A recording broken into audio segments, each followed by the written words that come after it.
নমস্কার, YouTube channel শিখা Mukherjee's artistry part 2 তে কলকাতা থেকে আমি শিখা মুখার্জি আজ পাঠ করে শোনাবো অতীন বন্দ্যোপাধ্যায়ের লেখা গল্প বেলকুঁড়ি। গল্প পাঠের শেষে আমি একটা প্রশ্ন রাখবো এবং অন্তত প্রথম 3 জন সঠিক উত্তরদাতাদের নাম আমি পরের গল্প পাঠের শুরুতে ঘোষণা করব। আগের গল্পের শেষে রাখা প্রশ্নের উত্তর স্টিলের কাপ ডিশ। তাহলে শুরু করছি আজকের গল্প বেলকুঁড়ি। সকাল থেকেই আমরা ভাই বোনেরা একটা কাক খুঁজে বেড়াচ্ছি। গায়ে এত কাক গেল কোথায় সব? বাড়িতে চৈত্র সংক্রান্তি, 8 রকমের শাক, তিতের ডাল, উচ্ছে ভাজা, মুগের ডাল, টকের ডাল আর লাবড়া। এদিন কাকিমা জেঠিমাদের সকাল থেকে ধোয়া মোছা, কাচাকাচি আর সারাক্ষণ শোরগোল। বাড়িতে আত্মীয় স্বজনরা এসে গেছে দূর দূর গাঁ থেকে। সংক্রান্তির মেলা 7 দিন ধরে। ঠাকুমার ঘরে সুগন্ধ আতপ চালের ভাত, আর এদিনে সবার নিরামিষ ভোজন, তার আগে কাক ভোজন। আমরা জানি কাক খুঁজে না পেলে অন্ন জুটবে না। আমাদের একটাই কাজ, কোথায় আছেন তেনারা খুঁজে দেখো। পড়াশোনা নেই, সকাল থেকে ছাড়া গরু হয়ে আছি আমরা। একটা কাক যদি খুঁজে না পাই বড়ই বিভ্রাট। বলে ব্যাটাদের দিমাগ দেখো, ঠিক বুঝে ফেলেছে গেরস্তর বাড়ি বাড়ি আজ তাদের ভোজ। রোজ তেড়ে ফুঁড়ে এটা ওটা নিয়ে উড়ে যায়। ব্যাটারা সাধু সেজে বসে আছে। আমাদের সব বিশাল বিশাল টিনের ঘর। কাক চালে বসে থাকবে না, ভাবাই যায় না। কামরাঙা গাছের নিচে গেলাম, না নেই। শুধু ডাকছি কা কা। কাকা ডাকলে ঠিক উড়ে আসবে। বৈঠকখানার বারান্দায় দেখি ঠাকুরদা বসে আছেন। কানে কম শোনেন, চোখে কম দেখেন। পঞ্চু কাকা তাকে তামাক সাজিয়ে দিচ্ছে, কারণ কাল থেকে নতুন বছর শুরু হবে। সকাল থেকেই আসবে মানুষজন। মেলায় যাবার মুখে ঠাকুরদার পায়ে গড় হয়ে যাবে। ঠাকুরদা লাঠিটা খুঁজলেন। আমরা ঠাকুরদাকে বেশি পাত্তা দিই না। বুড়ো মানুষ, আমাদের সাড়া পেলেই, হ্যাঁ কে রে, মলিন নাকি? আয় ভাই, হাতটা ধর, দিঘির পাড়ে ঘুরিয়ে আনবি। ঠুকে ঠুকে কাহাতো হাঁটা যায়, আর বকর বকর, এটা কি ওটা কি, ওটা কি চাঁপা ফুলের গন্ধ? পুকুরে বেশ জিওল মাছ পড়েছে, অর্জুন গাছে নতুন পাতা এসেছে, মাদার গাছে ফুল, গোপাটে কাদের গরু চড়ছে রে। সবই ঠাকুরদা যেন দেখতে পান। কম দেখতে পান বলেন, আসলে সজনী ডাক্তার বলে গেছেন দৃষ্টিশক্তি গেছে। ঠাকুরদা মানতে রাজি নন, ভুলভাল বলেন, আবার ঠিকঠাকও বলেন। দেখেন কি দেখেন না বুঝতেই পারি না। পাশ দিয়ে যাবার সময় ঠাকুরদা বললেন, কাক সব মেলায় চলে গেছে বুঝলি, এত বড় মেলা, সবাই যাবে, তারা যাবে না? যেতেই পারে। অসীমা বলল, তাহলে কি হবে? বড়দা বলল, ধুস, ঠাকুরদা চোখেই দেখতে পায় না, জানবে কি করে কোথায় কাকেরা গেছে? নীরু বলল, দাদা ওই দেখ, ওমা কি বিশাল! আর তখনই দেখি একটা বিশাল কালো ঘোড়া আসছে। গলায় রং বেরঙের কড়ির মালা, পায়ে ঘুঙুর ঝমঝম করে বাজছে। সকাল থেকেই আমাদের আজকে নানা রকমভাবে অপ্রস্তুত হবার পালা। কাক দিয়ে শুরু হয়েছে, কি দিয়ে শেষ হবে জানি না। ঘোড়ার লাগাম ধরে লোকটা উঠে এলো। কালো জোব্বা গায়ে, মাথায় কালো টুপি, খালি পা, ঘোড় সওয়ার সে। মেলায় যাবার আগে দিঘির পাড়ে ঘোড়া নিয়ে উঠে আসছে। ঠাকুরদা বললেন, বনমালী আসছে মনে হয়, বনমালীর ঘোড়ার পায়ে ঘুঙুর বাজছে। যেন তিনি একটা তাজা ঘোড়ার মতো নিজেও উঠে দাঁড়াবার চেষ্টা করলেন। পঞ্চু কাকার হেফাজতে সকালটা ঠাকুরদার কাটে। পঞ্চু কাকাই বললেন, নিবারণ আসছে, বনমালী নয়। নিবারণ তার ঘোড়াটাকে হাঁটিয়ে ঠিক ঠাকুরদার সামনে দাঁড় করিয়ে দিল। গড় হয়ে বলল, হ্যাঁ, মুখে দুটো চানা দেন ঠাকুরদা, মাথায় হাত রাখেন। আসলে সবাই যে যার মতো মেলায় রওনা হয়েছে। মেলা আজ থেকেই শুরু। বিশাল মাঠে তাঁবু পড়েছে, ঘোড়দৌড় হবে। নিবারণ বড় বেশি সকাল সকাল উঠে এসেছে বাড়িতে।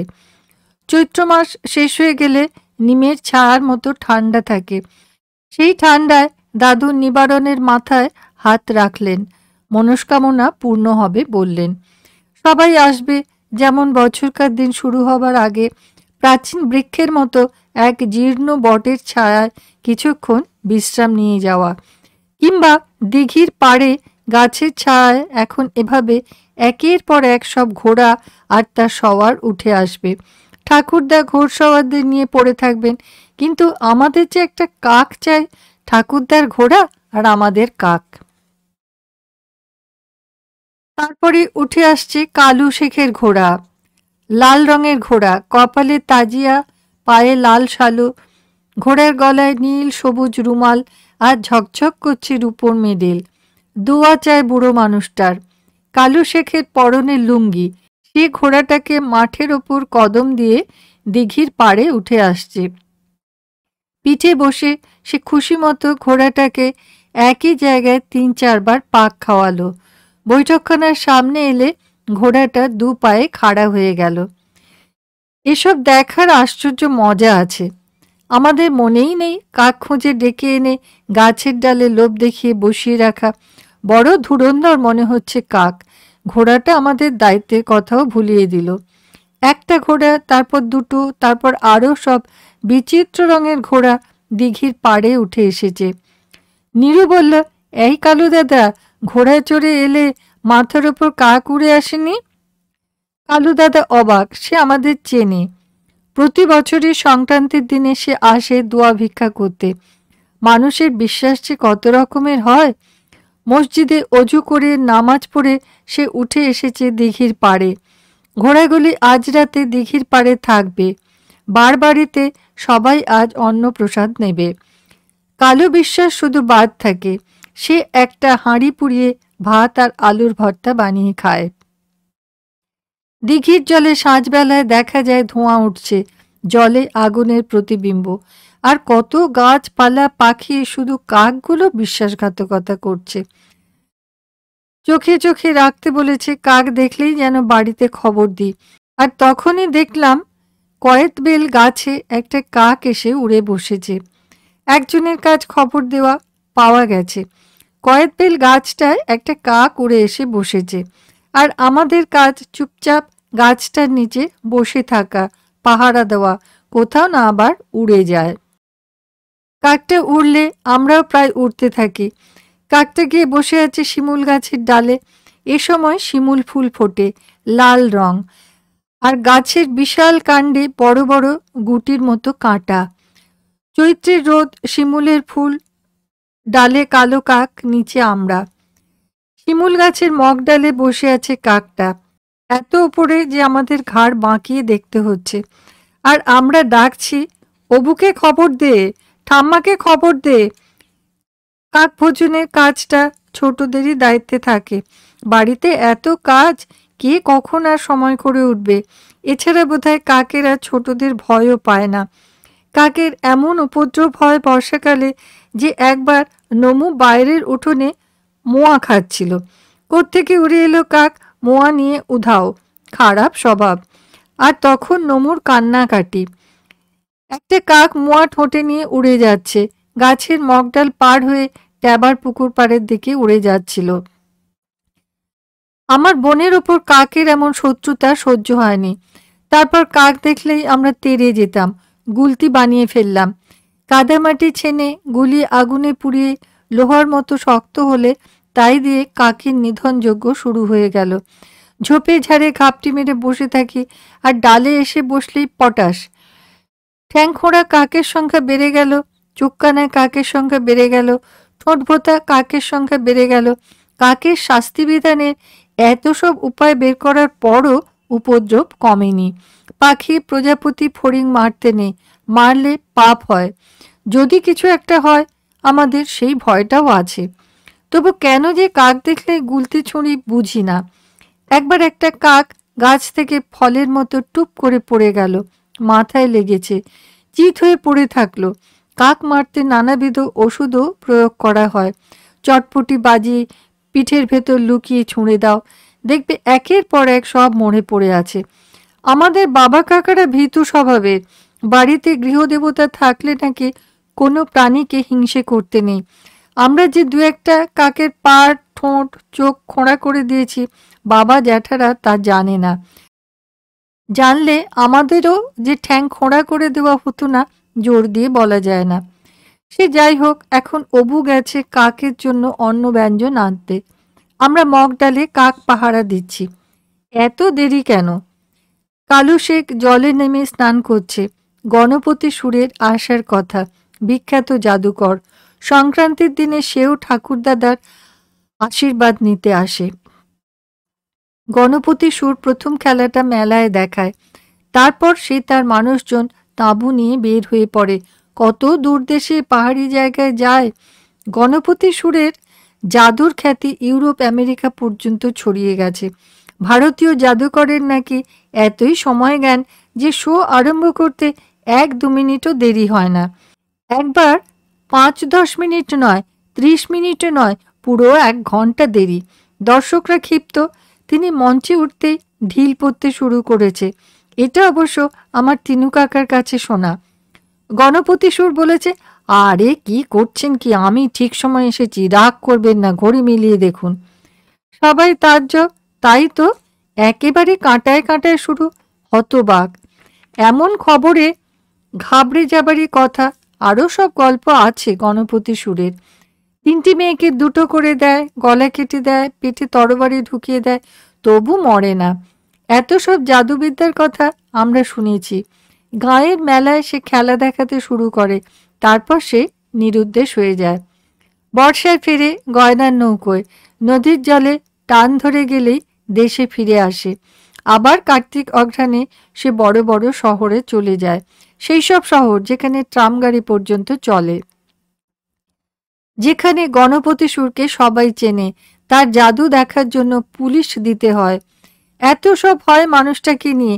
সেই মানুষ আজ আসবে ঠাকুরদার কাছে, পায়ের কাছে চুপচাপ বসে থাকবে, ঠাকুরদাকে তামাক ভরে খাওয়াবে, গায়ে সাদা সিল্কের চাদর, পরনে গরদের ধুতি, খড়ম পায়ে হেঁটে আসবে সেই 2 ক্রোশ পথ, সঙ্গে লোকজন, ফুল ফল এবং ঠাকুর সেবার জন্য চাল ডাল আনাজপাতি। সে এক এলাহি ব্যাপার। বাড়িতে যে মোচ্ছব শুরু হয়েছে গণপতি সুরের পাঠানো চাল ডালে।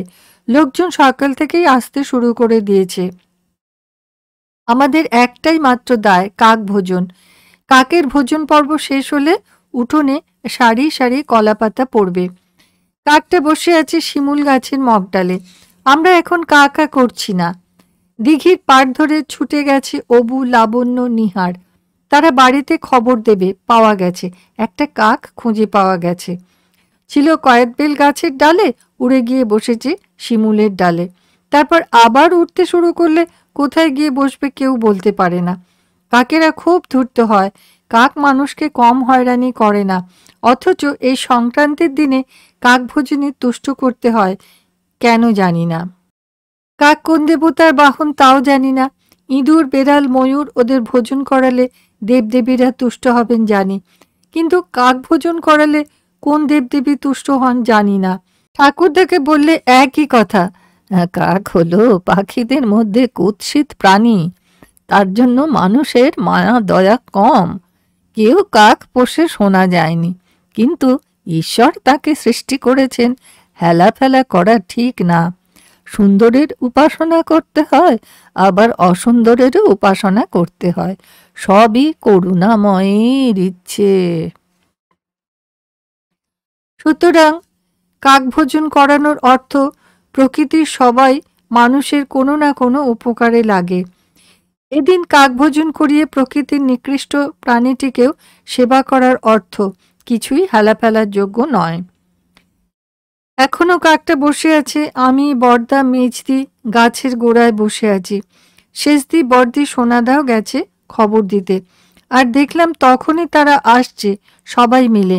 মাথায় সাদা পাথরের রেকাবি, ভাত, ডাল, উচ্ছে ভাজা, তিতের ডাল, টকের ডাল, চাটনি, পায়েস, আর একটা থালায় 2 জন মানুষের মতো অন্ন। কে যেন ডাকলো, কি রে তোরা এখানে? দেখি বেলকুঁড়ি বকুলতলা থেকে উঠে আসছে। গায়ের অনেকেই এসেছে ঘোড়াগুলি দেখতে। মেলায় যাবে, ঘোড়দৌড় হবে।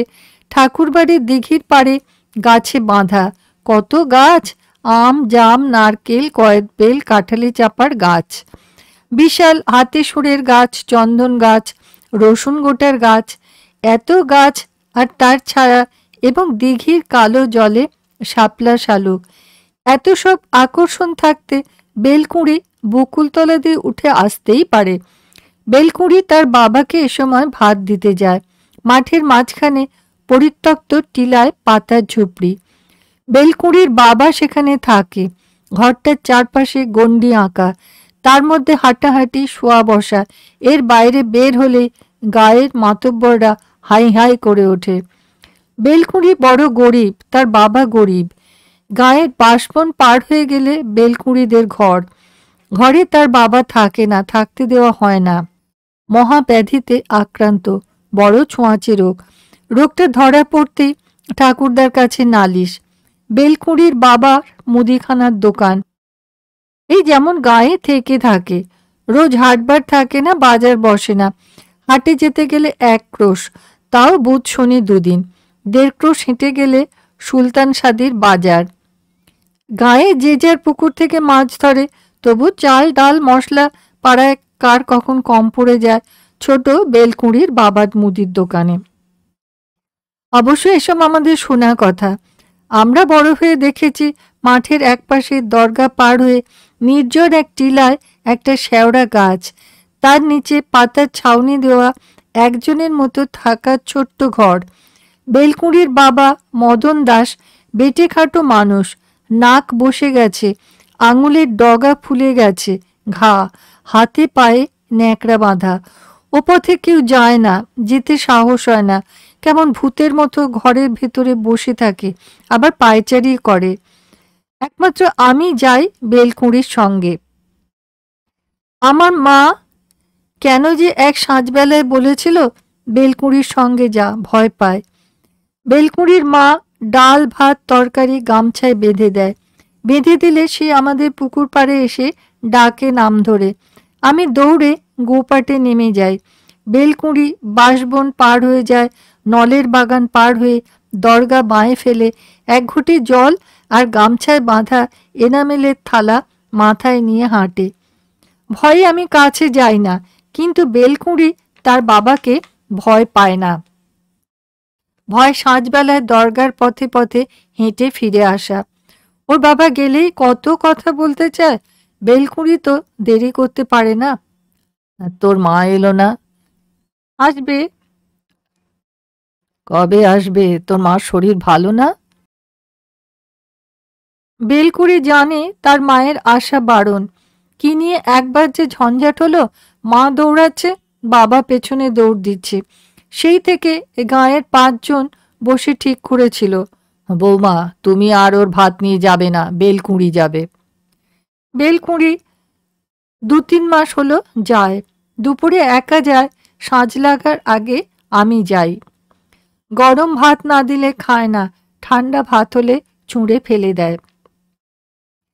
পাতার ঘরটার কাছে গেলেই মনে হয় মদন দাস সেই কখন থেকে মেটে থালা মেটে গেলাস ধুয়ে বসে আছে, বেলকুঁড়ি কখন আসবে। বেলকুঁড়ি বাপের থালায় আলগা করে ভাত দেয়, তরকারি ঢেলে দেয়। তখন মদন দাস মেয়ের মুখের দিকে তাকিয়ে থাকে শুধু, ভাত দেখে না, তরকারি দেখে না, মেয়ের মিষ্টি মুখ দেখে, আর কতকাল বেঁচে থাকবে এমন ভাবে বোধহয়। বেলকুঁড়ি ঘটির জল আলগা করে ঢেলে দেয় বাপের ঘটিতে, এতেও শেষ নেই। মহাব্যাধির বীজ কখন কিভাবে লাভ হয় সে জানবে কি করে? যদি তার হাত পা পঙ্গু হয়ে যায়। ভয়ে সে দৌড়াতে থাকে, আমিও দৌড়াই। বেলকুঁড়ি এসে আমাদের দিঘির জলে স্নান করে বাড়ি ফেরে। দুবেলা সে যায়, দুবেলা সে ফিরে আসে, দুবেলা সে দিঘির জলে স্নান করে। বেলকুঁড়ির ফ্রক ছেঁড়া, গরিব হলে ছেঁড়া ফ্রক পরতে হয়, বেলকুঁড়ি এমনই বলে থাকে। বাবা পঙ্গু হয়ে গেলে সংসারে যে শ্রী থাকে না, বেলকুঁড়িকে দেখে আমরা টের পাই। দিন দিন কেমন মেয়েটার মুখ শুকিয়ে যাচ্ছে, খেতেও পায় না ভালো। সবার বাড়িতে কাক ভোজন, কেবল বেলকুঁড়ি ফাঁকা, তার কাজ নেই। বাপের ভাতও দিয়ে আসেনি, আজকাল সাঁঝবেলায় রোজ যাওয়া হয় না, ভাতে টান পড়েছে। সেই মেয়ে এসে যখন বলল, কি রে তোরা এখানে? বেলকুঁড়ি তো জানে না আমরা সতর্ক পাহারায় আছি, কাক কোথায় আবার না উড়ে যায়। মেজদি, বড়দি, সোনাদা এসে গাছের গুঁড়ির তলায় থালা সাজিয়ে রাখলো, আর তখনই আমরা একসঙ্গে ডাকছি, কা কা কা কা কা কা ডেকেই চলেছি। কাকটা নির্বিকার। বড়রা আর কি করে? পায়েসের থালা হাতে নিয়ে কাকটা দেখতে পায় এমন জায়গায় গিয়ে দাঁড়ালো, ডাকলো, কা কা কা, অর্থাৎ কৃপা করে নেমে এসো, ভোজন করো। আমরাও বড়দার কাছে গিয়ে ডাকলাম, কা কা কা। না, উঠছে না, বসে আছে। বেলকুঁড়িকে বললাম, তুই বাপের কাছে যাসনি? বেলকুঁড়ি কিছু বলল না। এমনই স্বভাব বেলকুঁড়ির। ঘরে কিছুই নেই, থালা বাসন পর্যন্ত সব বন্ধক প্রসন্ন মজুমদারের কাছে, সব নিঃশেষ সবার মুখে। কিন্তু বেলকুঁড়ির কোনো শোকতাপ নেই। শুধু ওর মুখ দেখলে আমার মাঝে কি করে টের পায়? বেলকুঁড়িকে বারান্দায় বসিয়ে খাওয়ায়, একমাত্র মাই টের পায় বেলকুঁড়ি না খেয়ে আছে। ওর বাবা খায়নি, মা খায়নি। বাপের জন্য ভাত ডাল পর্যন্ত দেয়, চাল ডাল দিয়ে দেয় বেলকুঁড়িকে, বলে তোর মাকে ফুটিয়ে নিতে বলিস।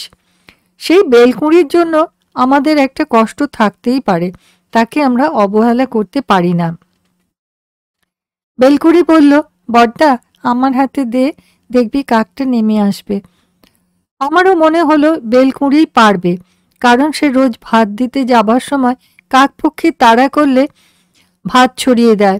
কাকেরা তার পেছনে উঠছে, কারণ কাকেরা টের পায় বেলকুঁড়ি যাচ্ছে বাপকে ভাত দিতে। বেলকুঁড়ি ভাবে এই কাক ভোজনে হয়তো একদিন বাবা তার নিরাময় হয়ে উঠবে, আবার দোকানে বসবে, বাবার হাত পায়ের ঘা সেরে যাবে। কুষ্ঠরোগ হলে মরে না সে শুনে আসছে, বড়ই কাল ব্যাধি, একমাত্র ভগবান পারেন। ভগবানের জীবেই কাকপক্ষী, কাঠবেড়ালি, এদের তো আর মা বাবা নেই যে দেখবে খেলো কি খেলো না, ভগবানই সব ব্যবস্থা করে দেন। সুতরাং কাকপক্ষীদের সঙ্গে বেলকুঁড়ির পরিচয় আছে। তারা বোধহয় বেলকুঁড়ির ভাষা বোঝে, বেলকুঁড়িও তাদের ভাষা বোঝে। বেলকুঁড়ি হাতে পায়েসের থালা নিয়ে ডাকলো, কা কা কা। কাকটা উড়ে এসে বসলে বেলকুঁড়ি পায়েসের থালা রেখে সামান্য দূরে গিয়ে দাঁড়ালো। কাকটা লাফিয়ে পায়েসের থালার কাছে এলো, কিন্তু খেলো না, উড়াল দিল। একটাই মাত্র কাক, সেই কাকটা উড়াল দিলে আমাদের আত্মারাম খাঁচে ছাড়া। বাড়ি থেকে তিনু কাকা দুবার খবর নিয়ে গেছে কাকে অন্ন মুখে দিয়েছে কিনা, না দিলেই খুব অশুভ ব্যাপার। আমরা যদি না পারি, বড়রা পারবে কেন? বড়দের শিয়ানাপনা ধূর্ত কাক শুধু কেন, নিরীহ কাঠবিড়ালি পর্যন্ত টের পায়। সুতরাং কাক ভোজনের দায় আমাদের।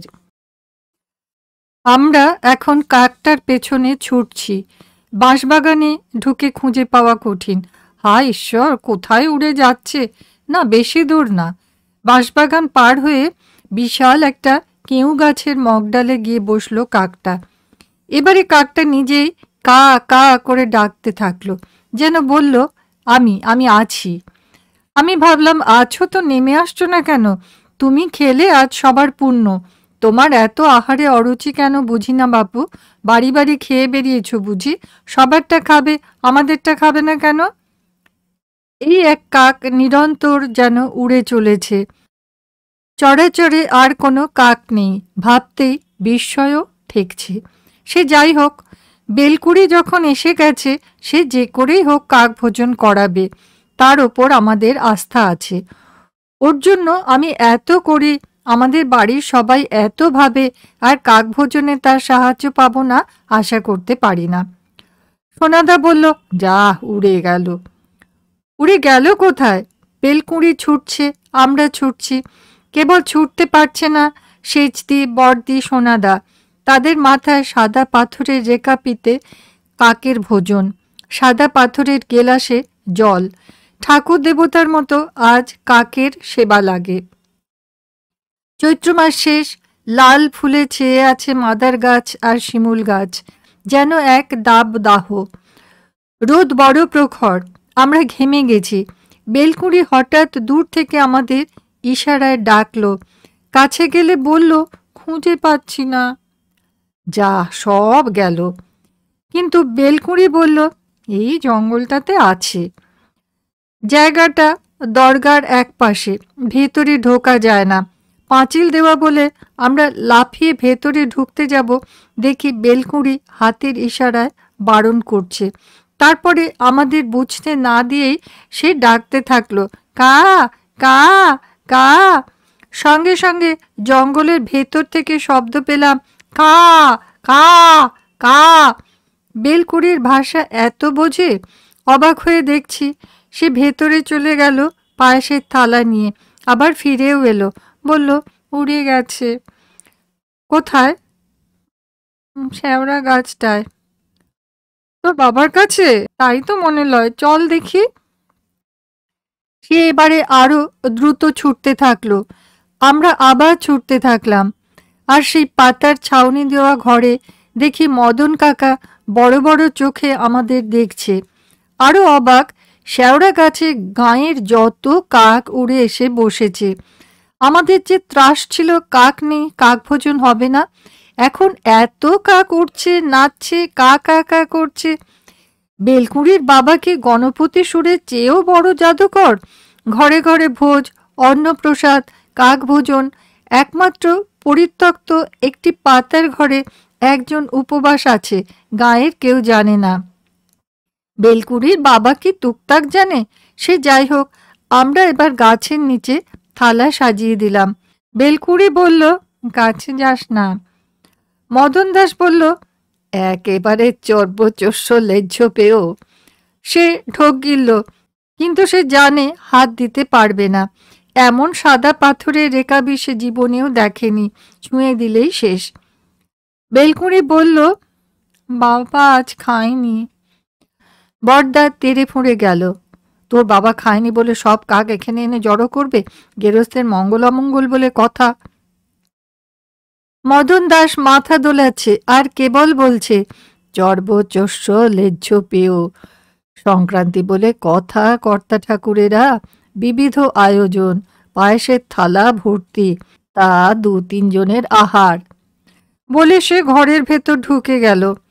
অন্ধকার পাতায় ছাউনি ঘরটায় কেউ থাকে বলে মনে হলো না। দিন দুপুরে এমন ভোজবাজি। আমরা বেলকুঁড়িকে বললাম, কি রে, কাক এত সাধু হয়? একটা কাকও নেমে আসছে না, কিছু মুখে দিচ্ছে না। বেলকুঁড়ি বলল, বড়দা তুমি রাগ করবে না, একটা কথা বলি। কি কথা? আমার বাবাকে বলো অন্ন গ্রহণ করতে। বাবা খেতে বসলেই সব কাকগুলো নেমে আসবে। বাবার তো আর কেউ নেই, শুধু কাকপক্ষীরা আছে। ওরা তো বোঝে আমার বাবা আর তারা এক কিসিমের প্রাণী। বড়দা জানে এই দামি রেকাবি থেকে অন্ন গ্রহণ করলে বাড়িতে আর নেওয়া যাবে না, সব ফেলে দিতে হবে। কেমন দোনামোনা গলায় বলল, তোর বাবার মাটির থালায় ঢেলে দে। আমরা কিন্তু তখনও ডেকে চলেছি, কা কা কা। কাকস্য পরিবেদনা কাকে বলে জানি না, একটা কাকও নেমে এলো না।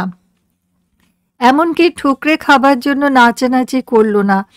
বড়দা কি বুঝলো কে জানে, বলল, মদন কাকা তুমি খাও, তুমি বাইরে এসে বসো, ঠান্ডা জল এনেছি ডাবের। কি তৃপ্তির হাসি! ঘর থেকে কুশাসন বের করে বাইরে এসে আসন পিড়ি করে বসল, হাতের টেনাকানি খুলে ফেলল। প্রথমে ভাতের রেকাবি থেকে কিছু ভাত নিয়ে ছুঁড়ে দিল চারপাশে, আর সঙ্গে সঙ্গে সব কাক নেমে এলো, নাচতে থাকলো, কা কা করতে থাকলো, ঠুকরে খেলো সব, কিছু অবশিষ্ট রাখলো না।